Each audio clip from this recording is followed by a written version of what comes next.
అస్సలాముఅలైకుం guys, welcome back to my channel. ఈరోజు మన recipe వచ్చేసి టేస్టీ అండ్ హెల్దీ అయిన రాగి సంగటి అనమాట.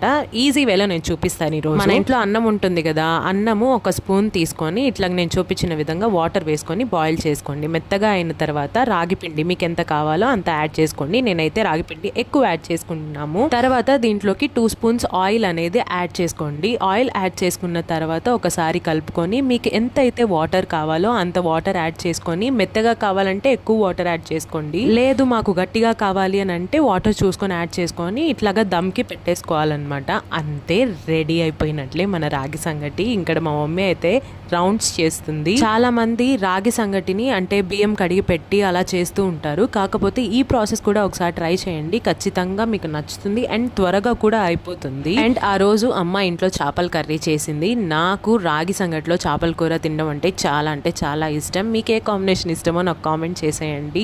కర్రీ అండ్ రాగి సంగటి అయితే చాలా బాగుంది. ఫిష్ కర్రీ వీడియో మన ఛానల్లోనే ఉంది. చాలా మంది సబ్స్క్రైబ్ చేసుకోకుండానే చూస్తున్నారు. సబ్స్క్రైబ్ చేసుకోవచ్చు కదా. బాయ్.